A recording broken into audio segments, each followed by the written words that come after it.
Rómulo Franco Temple nació un 10 de julio de 1947, en Piura. Estas son las calles en las que creció el hijo mayor de Agnes Temple y Rómulo Franco, el primero de 12 hermanos. En 1964, con 17 años, llegó a Lima para estudiar en la Pontificia Universidad Católica del Perú. Hace 60 años comenzó su historia con nuestra universidad, donde asumió un compromiso fundamental con las transformaciones sociales y universitarias de su época. Ahí comienza mi vida activa, el año 64, que yo vengo de Piura, ¿no? Casi no conocía Lima, sin saber todavía a qué carrera de letras, pero lo que estaba seguro es que iba a ser a letras.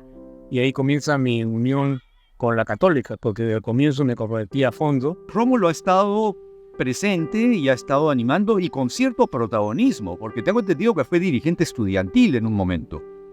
Y entonces ha jugado una diversidad de roles, ha participado en instancias de decisión dentro de la universidad, de gobierno dentro de la universidad, pero siempre lo hizo con mucha sencillez y como tú bien dices, siempre fue una persona muy accesible, muy sencilla en el trato, de amistades, de horizontalidad. Nunca sentimos a una persona distante, sino más bien todo lo contrario, cercana, amigable, siempre con mucha disposición a escucharnos y a generar en nosotros también ese espíritu de apertura, de cambio, de renovación que es tan propio de la Universidad Católica. En los últimos años nuestras oficinas estaban lado a lado, entonces cada vez que yo llegaba muy temprano, entonces cada vez que yo llegaba él estaba ahí, conversábamos de todo, conversábamos de la universidad, conversábamos en las clases, pero conversábamos de diferentes cosas, ¿no? No, era una relación, y yo creo que con la gran mayoría de personas, una relación sumamente abierta, horizontal, muy sincera en general. Para mí ha sido uno de los profesores, si no el que más me ha influenciado en mi formación universitaria y en mi camino profesional en general. Entonces, digamos que más que un tutor para mí fue un maestro desde el principio, pero luego, más allá de eso, sí pasamos a tener un vínculo personal de llamarnos por teléfono cada cierto tiempo, de preguntarnos cómo estábamos, cómo van las cosas. En los últimos semestres que él dictó, que ya eran virtuales, me invitó a dar una clase sobre economía política de los medios, porque el tema de esa clase en específico derivó en mi tesis de licenciatura. O sea, a ese nivel de influencia llegó lo que él me enseñaba y que luego, por supuesto, tuvo un vínculo más allá de las clases. Pero dentro de la universidad para mí fue tan influyente, sobre todo por dos cosas, porque mi tesis nació de su clase, de esa clase en específico, y porque en la organización Carta Abierta también nació en su clase. Y esas han sido dos actividades mías durante mi etapa en la facultad que se han mantenido a lo largo de años.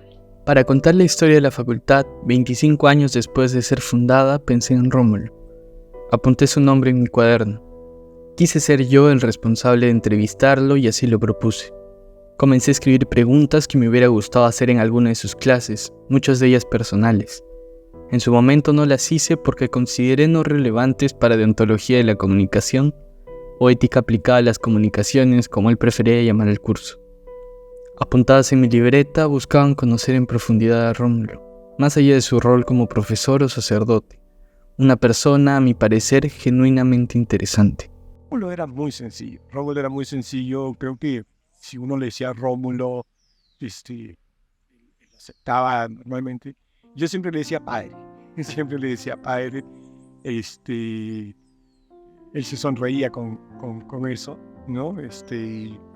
Siempre, pero en la onda de, no solamente por el hecho de que era sacerdote, sino, digamos, por esta onda que él siempre tenía de tratar de guiar a la gente, de tratar, digamos, de darle un camino a las personas. Entonces, la forma en que yo le decía era padre.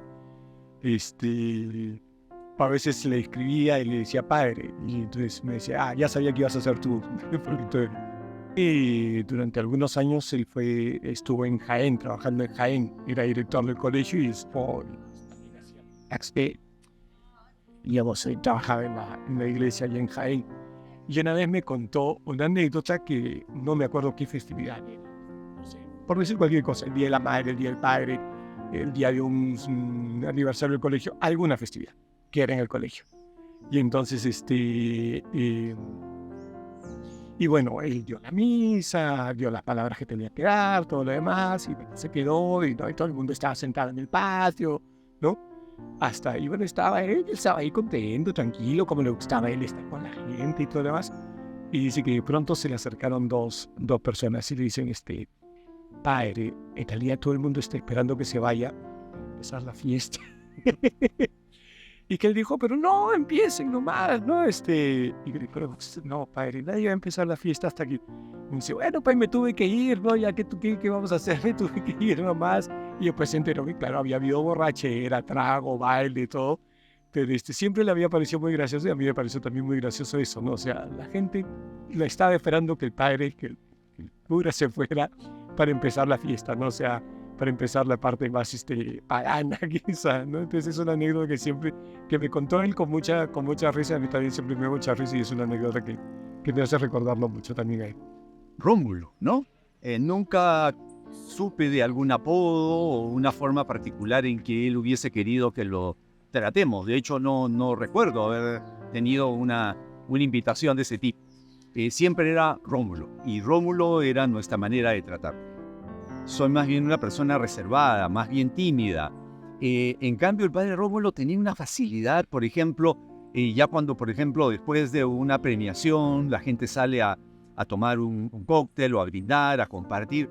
Yo lo veía que Rómulo pasaba por los diferentes grupos saludando, conversando, con una libertad que yo a veces extrañaba y que para mí mismo decía yo, a mí me gustaría tener esa sencillez y libertad. Yo me sentía un poco incómodo en ese tipo de actitudes. Todos tenemos diversos modos de comportarnos, sobre todo cuando estamos en grupos diversos. Rómulo siempre, sobre todo en los primeros años, cuando recién estábamos llegando a un grupo de profesores que éramos nuevos, hace 20 años la facultad era una facultad nueva en la universidad y por lo tanto éramos profesores nuevos. No todos, muchos de nosotros no habíamos estudiado aquí en la universidad. Y recuerdo que en esas reuniones Rómulo nos buscaba a los de comunicaciones, nos juntaba, casi nos tomaba de la mano y nos llevaba a presentarnos al rector, nos llevaba a presentarnos a los rectores y nos presentaba y tenía esa iniciativa, ¿no? Y a mí de esos gestos digamos, recuerdo dos cosas. Primero, que nos quiso siempre muy unidos, que nos quiso siempre reunidos. El espíritu del Departamento de Comunicaciones es el espíritu de un cuerpo docente que tiene una unidad, que tiene una comunión de intereses y de propósitos. Y a mí siempre me llamó la atención la virtud que él tenía para manejar y para compaginar estas diferentes facetas suyas. Porque no podías conocerlo ni enterarte que era sacerdote. De hecho, hay mucha gente que ha sido su alumna incluso que no lo sabe. O lo contrario, ¿no? O quizá ir a misa y que no se te ocurra que dicta un curso del mundo. Rómulo, un hombre sencillo y con muchas facetas. No sé si le gustaban más las clases los martes y jueves a las 8 de la mañana o las misas al mediodía, si la prédica en el atril de la parroquia San Felipe Apóstol o la conversación en algún salón del Z, si el silencio al leer el Evangelio o cuando lanzaba alguna pregunta retadora. Nunca fui una misa suya, por lo menos no recuerdo.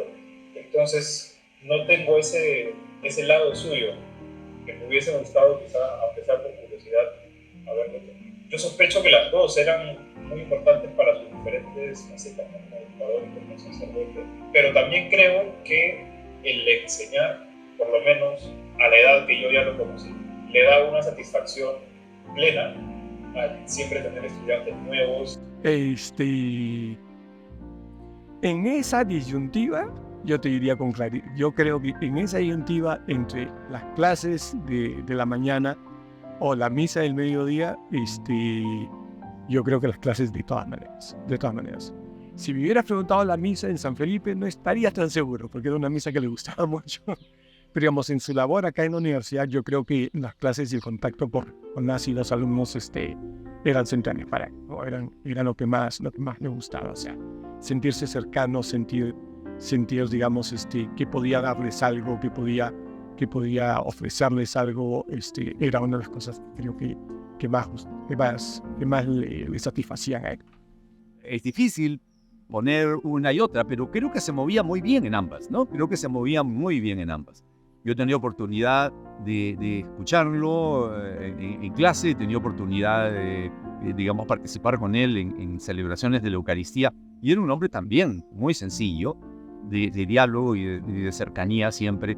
En uno u otro espacio, eran los espacios que él tenía como sacerdote a su alcance para vivir su vocación. Alguna vez lo retaron en clase. Le dijeron, de todo lo que usted enseña, nada se cumple. Nervioso, atinó a responder con optimismo, evocando su confianza en los jóvenes, en su capacidad para cambiar las cosas. La respuesta que él da es, yo no, creo que fue algo así como, yo no enseño lo que pasa, sino lo que debería pasar. Yo no enseño necesariamente lo que es y sino lo que debería ser. Y esa enseñanza de lo que debería ser es algo, creo, que tú llamas optimismo y que es básicamente una enseñanza central en el caso de Rómulo, ¿no? O sea, no bajar los brazos a pesar de que las cosas se vean mal, terribles, sin esperanzas, siempre seguir luchando, siempre seguir tirando para adelante, siempre tener el optimismo que las cosas pueden mejorar, pero que no van a mejorar solas. O sea, no podemos sentarnos esperando a que mejoren. Hay que trabajar en que las cosas mejoren, hay que involucrarse para que las cosas mejoren. A una clase de ética, de ontología, de moral cristiana, o yo diría cualquier clase, cualquier curso en la universidad que proponga una dimensión ética, ¿verdad? Una dimensión del deber ser, de determinados valores. Efectivamente, nosotros desde una mirada, para decirlo así, entre comillas, muy realista, diciendo, bueno, y esto, yo salgo a la calle, voy al mundo moderno, voy a toda la vida, y esto no es lo que está rigiendo el mundo, ¿verdad? Y entonces uno podría, frente a eso, decir, bueno, ¿y qué sentido tiene que sigamos enseñándolo, no? ¿O qué sentido tiene, inclusive, la propia universidad con sus valores? Es decir, es fácilmente desdeñable o refugiarnos en una posición así para quitarle crédito a la necesidad de, en medio de la oscuridad de muchas situaciones humanas, y yo creo que el lema de la universidad va en ese sentido, ¿verdad? Es tratar de prender una luz en medio de las tinieblas, es tratar de buscar ser perseverantes en la formación de hombres y mujeres y de promover e interpelar una sociedad cuando desde principios humanos y cristianos sentimos que no está cumpliendo su sentido, es decir, no está cumpliendo el propósito que es finalmente el desarrollo, la felicidad, la capacidad de los seres humanos de vivir dignamente, ¿no? Vimos que había una brecha gigantesca entre lo que decía él en su clase y también los profesores en otras clases, pero en su clase lo aterrizábamos. Y lo que, como ya estábamos empezando a hacer práctica, veíamos lo que sucedía en el mundo laboral. Había una brecha gigantesca. Y muy influidos por él, pensamos nosotros, yo todavía lo pienso, que el problema de esa brecha no está en que la academia no se ajuste a lo que sucede en la vida profesional, sino al contrario. Y Carta Abierta, de alguna manera, fue una apuesta por tratar de cerrar esa brecha desde el lado del deber ser, de la ontología, de lo que propone la academia, y no con las formas contaminadas que vienen del campo laboral.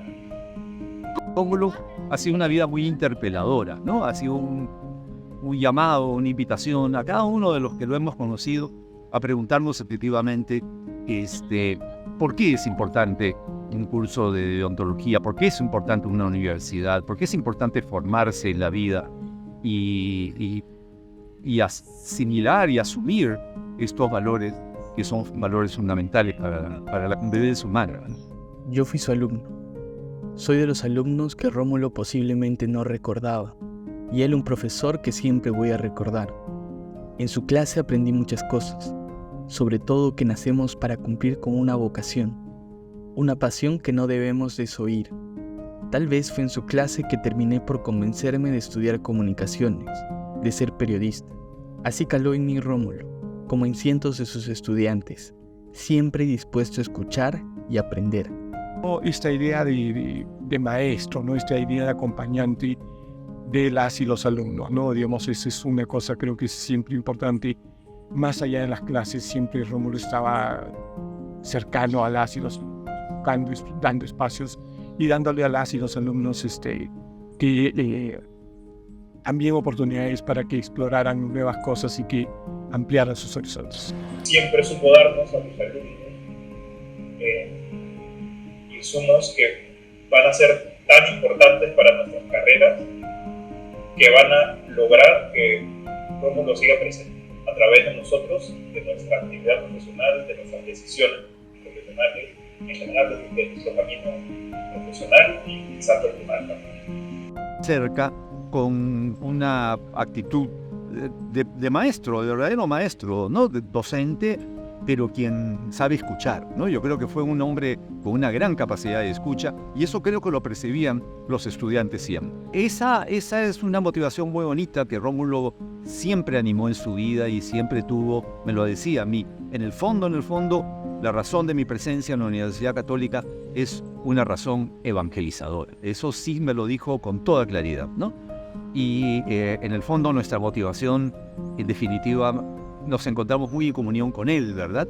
Porque nuestra condición creyente nos hacía compartir ese mismo sentimiento, esa misma opción. Rómulo, una persona sencilla y de huella grande. Amigo, sacerdote, comunicador, educador, guía, pero sobre todo maestro. Y yo creo que la Universidad Católica está respondiendo muy bien a los desafíos de este momento. Hemos tenido una crisis que nunca esperamos, que era en los 2 años de la pandemia. Es algo que fue totalmente impensable, pero hemos sabido pasar la crisis y sin perder creatividad y sin perder eficiencia. Entonces yo al final de esa etapa y comenzar ya a ser profesor solamente por horas y ya no tiempo completo, ya lo que sigo es de nuevo mi apuesta por la universidad y por la importancia de comunicaciones dentro de la universidad. Comunicaciones es un campo que cambia permanentemente. Tenemos que ser siempre creativos y tenemos que innovar permanentemente. Esto con el espíritu, que es el espíritu de nuestra facultad, ¿no? Que desde que hemos fundado la Facultad Comunitaria Irano, que es el trabajar un grupo de comunicadores que creemos en la importancia de la comunicación y creemos en la importancia de trabajar en equipo. Desde el comienzo, yo recuerdo que Jess Detlev, cuando nos hablábamos de la fundación de la facultad, y decía, uno de los puntos más importantes de un comunicador es saber trabajar en equipo. Yo siempre me acuerdo de eso y siempre en mis clases les insisto a los alumnos, ¿no? Incluso en mi clase de ética, que lo importante es la participación, el trabajar en equipo y que eso debe marcarnos a nosotros, ¿no? Trabajar en equipo por un gran proyecto que es el proyecto de la transformación social desde nuestro compromiso como comunicadores en la Universidad Católica. Dejar libre la oficina, entonces estaba sacando sus libros, sacando sus cosas, estaba con su hermana, con uno de sus asistentes también, y estaban haciendo eso, ¿no? Yo subí, en realidad estaba en un evento y subí a la oficina, no, porque claro, ese día no llegó temprano. Y lo vi ahí, entonces estuvimos conversando un rato. Cuando bajé, pasé la voz a la gente subió a saludar, ¿no? Entonces, los libros, estaba con su hermana Agnes, estaba ayudado en esos momentos porque tenía que retirar libros de la biblioteca que tenía acá, de la oficina que tenía aquí. Y quedamos en vernos de nuevo. Claro, no tuvimos el tiempo de volver a ir a visitarlo, porque yo lo había ido a visitar al final del semestre pasado, lo había ido a visitar a Fátima, habíamos estado conversando, habíamos pasado la tarde juntos, estaba de muy buen ánimo, ¿no? Son las 2 últimas veces que digamos, los 2 últimos momentos que tengo claramente. Y uno en Fátima, donde vivía, justo antes de que yo venga a España, porque hubo algún evento importante de jesuitas al que me invitaron y fui, me lo encontré ahí y estuve hablando largo con él. Siento que él no quería cargar a la gente que lo rodeaba con eso. Pero sí, cuando me enteré fue impactante, porque además es la primera vez que siento que una persona influyente en mi profesión fallece. Y entre otras cosas sentí que me hubiese gustado tener esta última conversación, sobre todo para agradecerle. Luego recordé que cada vez que me invitaba a su clase, le agradecía muchísimo por todo lo que había hecho y conversábamos de lo que habíamos hecho en la facultad y todo eso. Además en un contexto de clase. Entonces creo que sí hubo oportunidad para que yo le diga todo lo que quisiera, todo lo que le quería decir, sí se lo dije. Vivo, activo, sonriente, haciendo cosas. Creo que así es como le gustaría a Rómulo que lo recordáramos. No con tristeza, no con amargura por su partida, sino que lo recordáramos como ese hombre que siempre estaba atento, que siempre estaba abierto, que siempre estaba, digamos, disponible para todas las personas y que siempre preocupado por las cosas del entorno. Creo que así le gustaría que lo recordáramos.